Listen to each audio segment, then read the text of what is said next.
الحمد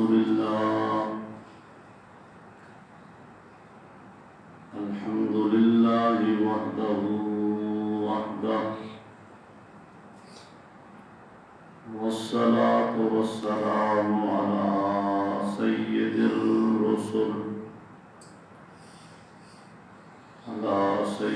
الرسل وخاتم النبيين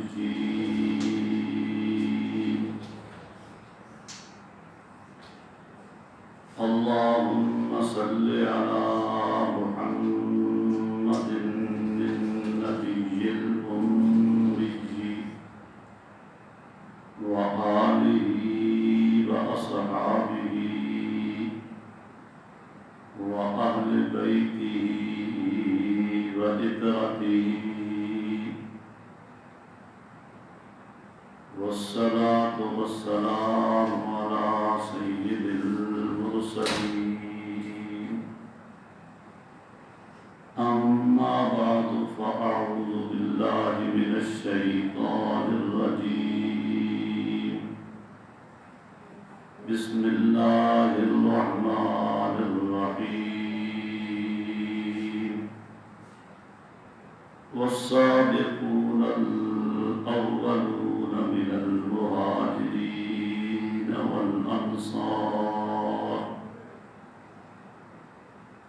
والذين اتبعوهم بإحسان رضي الله عنهم ورضوا عنه وأعد لهم جنات تجري تحتها الأنهار خالدين فيها وذلك الفوز العظيم سبحان ربك رب العزة عما يصفون وسلام على المرسلين والحمد لله رب العالمين اللهم صل على محمد وعلى آل محمد كما صليت على إبراهيم وعلى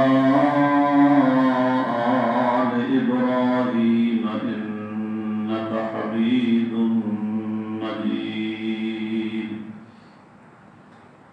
اللهم بارك على محمد وعلى آل محمد كما باركت على إبراهيم وعلى آل إبراهيم إنك حميد مجيد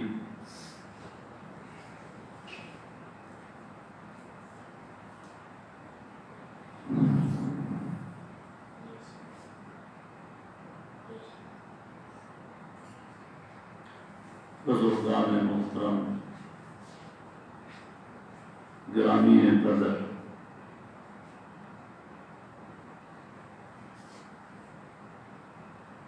کئی جمعوں سے عظمت صحابہ اور شان صحابہ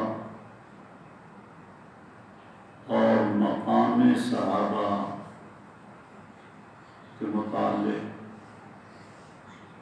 آپ کے سامنے گفتگو کر رہا ہوں۔ پچھلے جمعے کو سیدنا حضرت بلال رضی اللہ تعالی عنہ کی سیرت کچھ عرض کی تھی۔ سارے واقعات تو نہیں آئے، بعض سے برکت کے لیے جمعے کے وقت میں جتنا حصہ آ جائے وہی باعث برکت ہے۔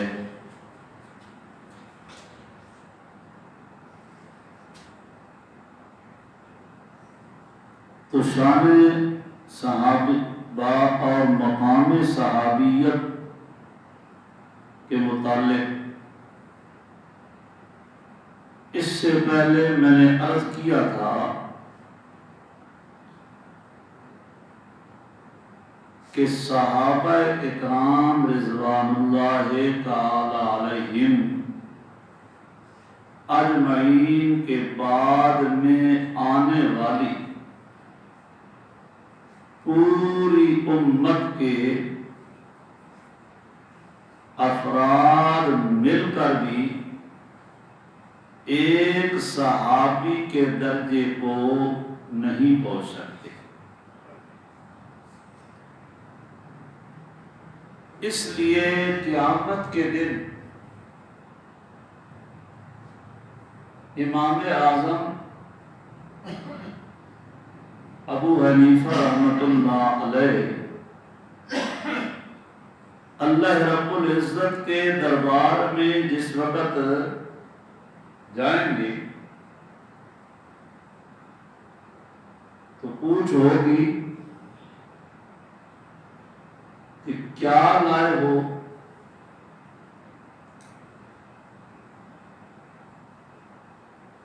تو وہ آگے سے یہی جواب دیں گے نا کہ میں اپنی فقہ لایا ہوں. فقی ہے، فقہ لایا ہوں. امام بخاری رحمۃ اللہ علیہ بہت بڑے محدث ہے اور جن کی کتاب کو قرآن کے بعد درجہ دیا گیا ہے. آخر وہ بھی اللہ کے دربار میں پیش ہوں گے. ان سے سوال کیا جائے گا کہ کیا لائے ہو؟ تو وہ آگے سے عرض کریں گے کہ میں بخاری لایا ہوں. کیونکہ وہ تو رب ہے، خالق ہے، مالک کل ہے. جس وقت چاہے جس سے چاہے وہ سوال کر سکتا ہے، پوچھ سکتا ہے.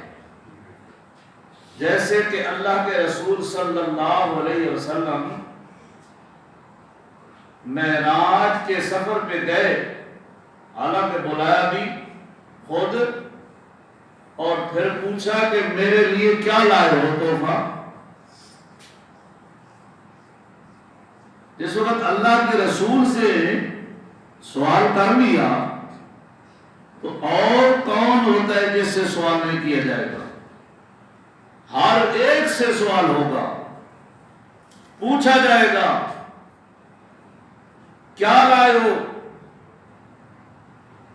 امام ابو حنیفہ سے پوچھا جائے گا تو وہ کہیں گے میں فقہ لایا ہوں. امام بخاری سے پوچھا جائے گا تو وہ کہیں گے میں بخاری لایا ہوں. امام مسلم سے پوچھا جائے گا تو وہ کہیں گے مسلم لایا ہوں. امام رازی کیونکہ وہ مفسر ہیں، ان سے پوچھا جائے گا تو اپنی تفسیر کبیر پیش کریں گے. امام ابن کثیر سے پوچھا جائے گا تو وہ اپنی تفسیر ابن کثیر پیش کریں گے. ابن حجر اور عینی رحمہ اللہ سے، یہ بہت بڑے محدث ہے اور حدیث کے شارح ہے، شرح کرنے والے، تفسیر کرنے والے، سمجھانے والے لوگوں کو. تو وہ اپنی شروحات لائیں گے. حضرت شیخ عبد القادر جیلانی رحمت اللہ علیہ اور علی حجویری رحمت اللہ علیہ، اسی طریقے سے جتنے بھی دوسرے بزرگ ہیں، چاہے نظام الدین اولیاء ہو، چاہے مختیار کاکی ہو، چاہے سلطان باؤ ہو، چاہے کوئی اور ہو، وہ اپنی ولایت کو پیش کریں گے۔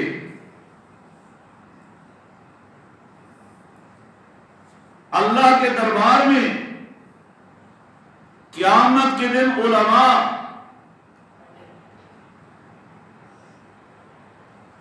اپنا علم پیش کریں گے، خطباء اپنی خطابت پیش کریں گے،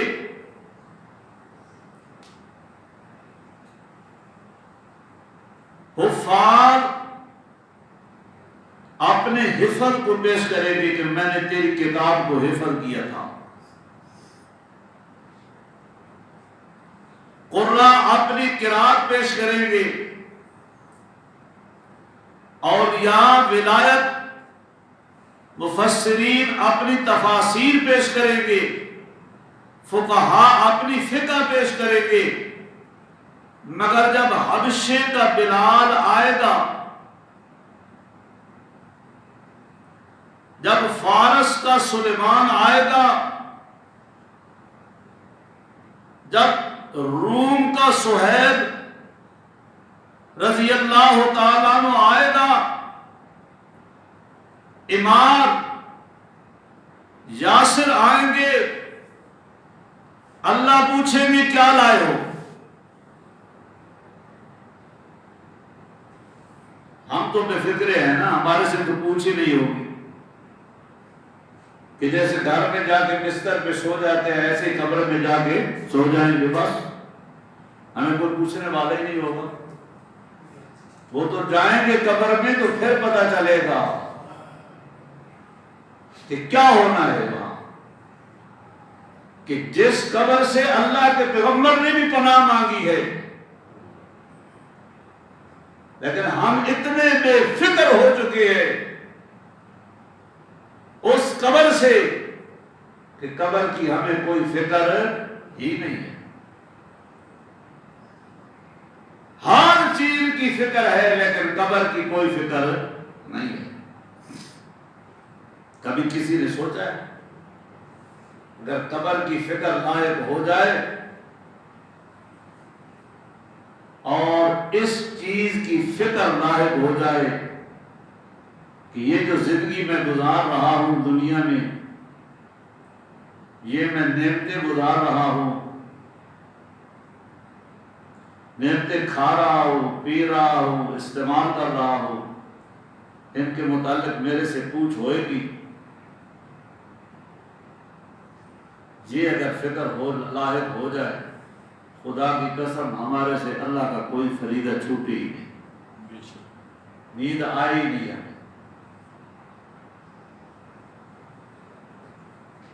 ادھر ایک ڈاکٹر کا اور ایک مریض کا وقوع بیان کیا گیا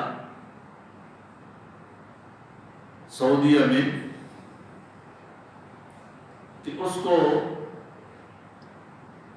6 گھنٹے انہوں نے وہ آنسو گیس لگائی جو ہسپتالوں میں عام طور پہ مریضوں کو لگاتے ہیں، سانس جیسے ہوگا تو اکھڑنے لگ جائے، اور جس وقت 6 گھنٹے کے بعد وہ فارغ ہوا تو اس سے 600 ریال انہوں نے لے لیا۔ کہا یہ تو 6 گھنٹے تم نے یہ مجھے لگائی ہے بطور دوا کے، تم نے اتنے پیسے میرے سے 600 ریال لے لیا ہے، میں اس لیے نہیں رو رہا۔ اس نے رونا پیٹنا شروع کر دیا، اس نے کہا میں اس لیے نہیں رو رہا، اس لیے میں نہیں گھبرا رہا، میں تو اس لیے رو رہا ہوں، اس لیے گھبرا رہا ہوں کہ پتہ نہیں دنیا میں جس دن کا میں آیا اور اس وقت 70 سال یا 80 سال میری عمر ہو چکی ہے، پتہ نہیں میں نے کتنے سانس دنیا میں لیے ہیں، لیکن اس نے تو میرے سے کبھی کوئی سوال ہی نہیں کیا ہے۔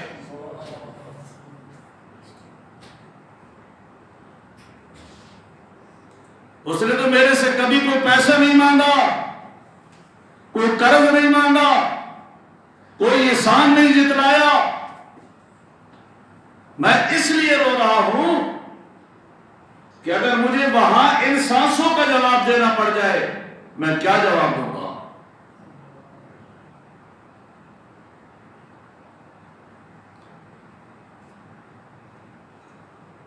تو بہرحال بات میں یہ عرض کر رہا تھا کہ مفسرین اپنی تفاسیر پیش کریں گے،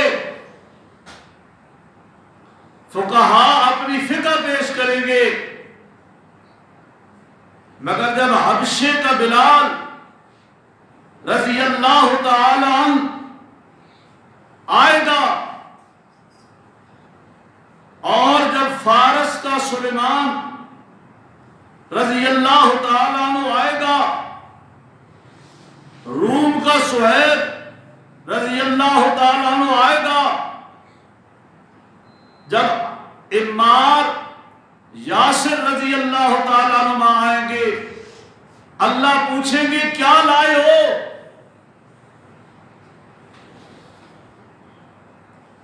وہ کہیں گے تیرے نبی کریم صلی اللہ علیہ وسلم کے چہرہ پر انور کی زیارت والا عمل لائے. سبحان اللہ.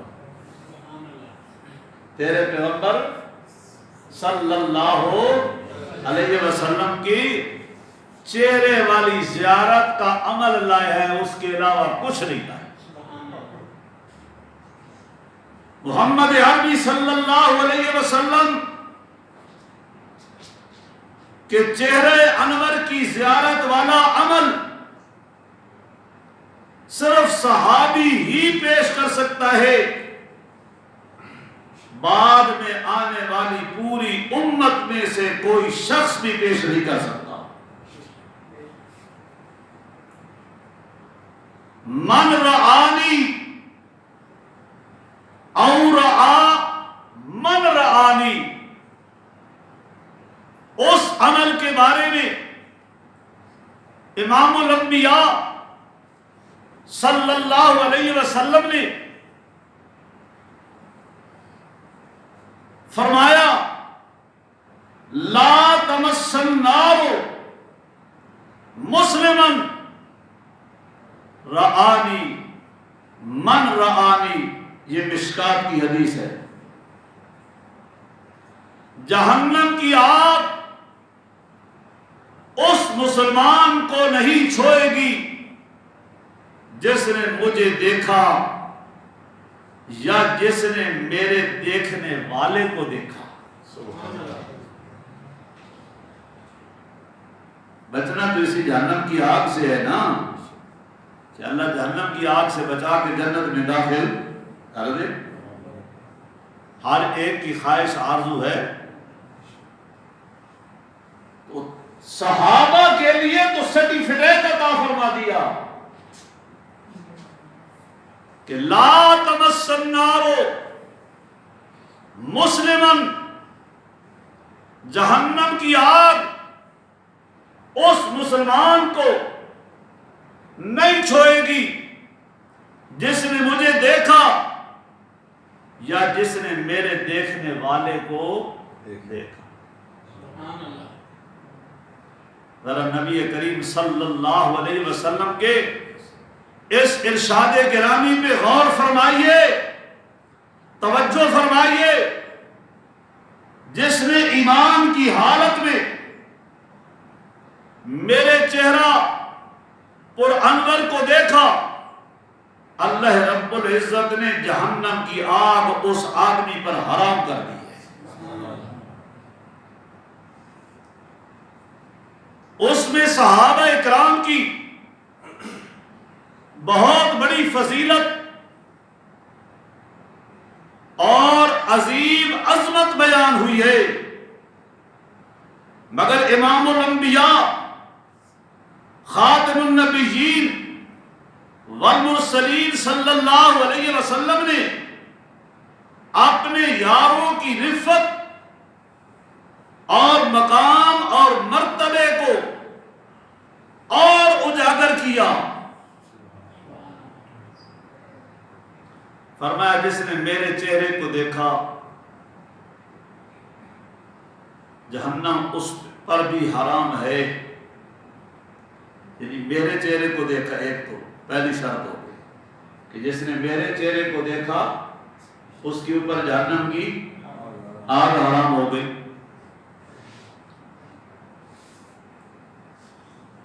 آگے فرمایا جس نے میرے دیکھنے والے بلال کو دیکھا جہنم اس پہ بھی حرام ہو گئی. سبحان اللہ. کہ صحابی کو دیکھ لیا، صحابی کی زیارت کر لی. اب یہ میرا فیصلہ نہیں، آپ کا فیصلہ نہیں، یہ تو اللہ کے پیغمبر کا خود فیصلہ ہے. سبحان اللہ. غور کرو لوگوں، کہاں میرے نبی کا چہرہ، کہاں بلال کا چہرہ؟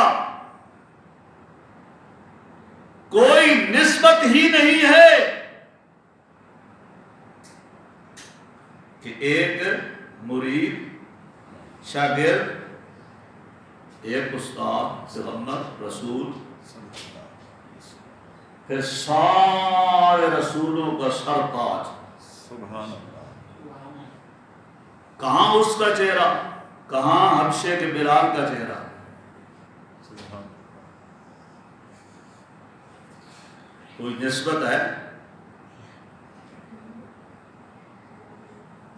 جتنی ذرہ کو آفتاب سے ہوتی ہے، قطرے کو سمندر سے ہوتی ہے، میرے نبی کا چہرہ تو وہ چہرہ ہے، میرے نبی کا تو وہ چہرہ ہے جو آسمان پہ اٹھے اللہ قبلہ ہی تبدیل کر دیتا ہے. قد نرا تقلب وجهك في السماء فلنولينك قبلة ترضاها.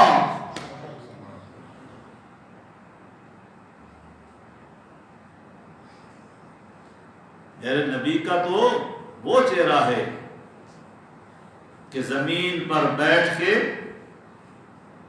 آسمان کی طرف اٹھا دے تو قبلہ تبدیل کر دیتا ہے. میرے نبی کے چہرے کے چمک دمک حسن کے سامنے 14ویں رات کا چاند بھی شرماتا ہے. عبداللہ بن سلام یہودیوں کے بہت بڑے عالم ہیں. اس وقت یہ مسلمان ابھی نہیں ہوئے. یہودیوں کے بہت بڑے راہب عالم تھے.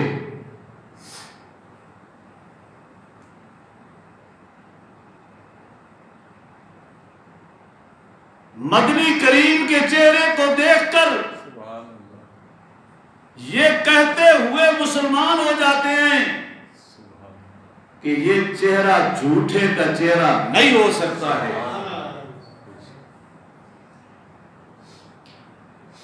میں نہیں کہتا، اہل تشیع کے 11ویں امام حضرت حسن عسکری رحمت اللہ علیہ اپنی تفسیر میں اصحاب رسول کے بارے میں تعریف فرماتے ہیں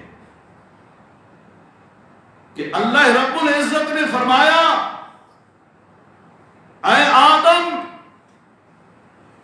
اگر محمد الرسول اللہ صلی اللہ علیہ وسلم کی آل کا کوئی شخص تمام انبیاء کی آل کے مقابلے میں تولا جائے تو یہ ان سب سے بھاری نکلے گا. سبحان اللہ. اور محمد عربی کے صحابہ کرام میں سے کوئی ایک صحابی تولا جائے تمام انبیاء علیہ الصلوۃ والسلام کے صحابہ کے مقابلے میں تولا جائے تو یہ تمام پر بھاری رہے گا. سبحان اللہ. گرامی قدر، صحابیت کا یہ عظیم مقام اور یہ اونچا درجہ کسی نے نہیں دیا، کسبی نہیں ہے،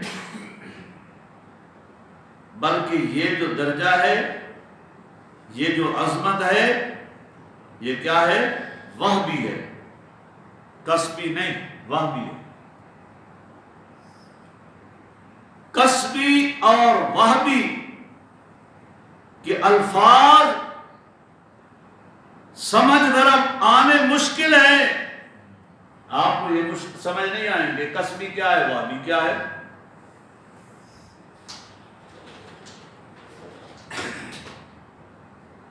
کسبی کا مفہوم اور معنی ہے محنت اور کمائی۔ کسبی کا معنی اور مفہوم محنت اور کمائی ہے، وہبی کا معنی ہے عطائے الہی۔ وہبی کا معنی عطائے الہی، یعنی صحابیت کا درجہ محنت سے، کوشش سے حاصل نہیں ہوتا، بلکہ یہ منصب، یہ مقام اللہ کی بخشش اور عطا سے ملتا ہے۔ جس طرح نبوت کا درجہ کسبی نہیں، وہبی نہیں، نبی کا درجہ بھی کسبی اور وہبی نہیں ہے کہ کوئی آدمی اعمال صالحہ، نیک عمل زیادہ کر کے نبوت کے منصب تک پہنچ جائے۔ بندہ نمازیں پڑھے زیادہ، نبی بن جائے، تہجد گزار ہو اور نبی بن جائے، روزے زیادہ رکھے، نبی بن جائے، اللہ کے راستے میں زیادہ مال خیرات کرے، نبی بن جائے، اللہ کی راہ میں مال خرچ کرے، نبی بن جائے۔ ہاں، کوئی انگریز کے جوتے چائے اور نبی بن جائے، نہیں، نبوت کا منصب کسبی نہیں ہے، بلکہ یہ بھی وہبی ہے، یہ بھی وہبی ہے، کسبی نہیں، یہ بھی وہبی ہے۔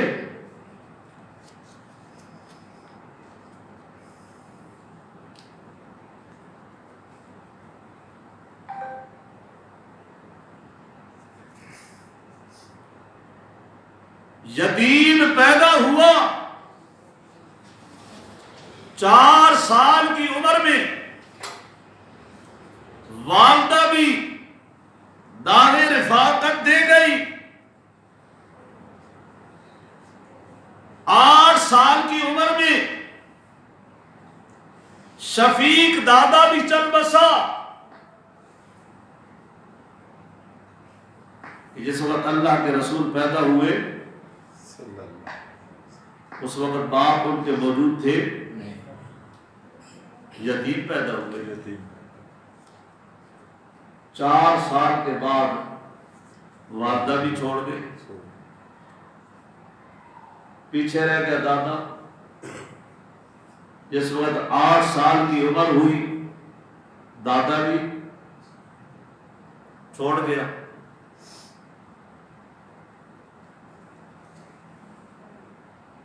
بھائی اور بہن بھی کوئی نہیں، ظاہری سہارا اور دولت دنیا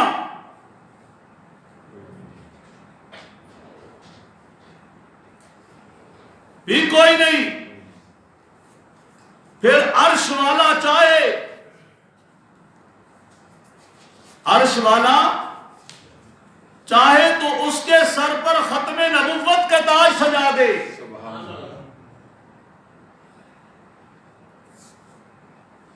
14 طبقوں کا سردار اور سارے نبیوں کا امام بنا دیا۔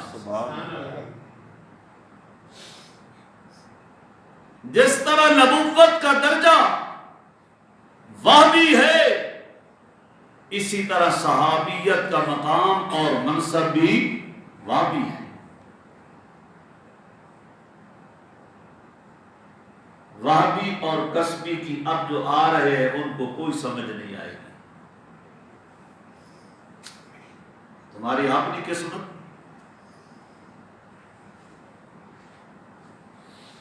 میں نے تو اپنا ایک ٹائم ہے، میں اس ٹائم پہ شروع کرنی ہے، تو پھر چیزیں میں نے یہ بیان کرنی ہے۔ اب میں دوہرا تو تمہارے لیے نہیں کر سکتا، تمہارا کام ہے، اگر ضرورت ہے تو جلدی آؤ۔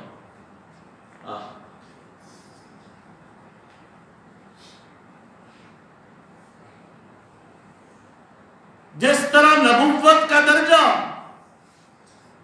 وہابی ہے، اسی طرح صحابیت کا درجہ مقام اور منصب بھی وہابی ہے۔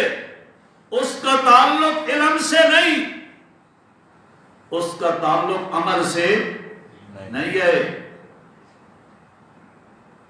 مقام، کوئی شخص بہت بڑا عالم ہو تو صحابی بن جائے، کوئی بندہ اعمال زیادہ کرے اور صحابیت کے منصب پہ پہنچ جائے، کوئی جہاد کر کے یا اللہ کے راستے میں مال لگا کر صحابی بن جائے، رات کو اٹھ اٹھ کے نفل پڑھے صحابی بن جائے، ذکر اذکار وظیفے زیادہ پڑھتا ہو، صحابیت کے مرتبے پر فیض ہو جائے، یہ نہیں ہو سکتا ہے۔ اگر علم کی بنا پر مرتبہ ملتا تو امام اعظم صحابی ہوتے، امام اعظم صحابی ہوتے، امام مالک صحابی ہوتے، تقوی کی وجہ سے یہ مرتبہ ملتا۔ ابن سیرین، قتادہ رضی اللہ تعالیٰ عنہ صحابی ہوتے، نیکی اور اعمال صالحہ کی بنا پر ملتا تو شیخ عبد القادر جیلانی اور ابو یزید بستامی صحابی ہوتے۔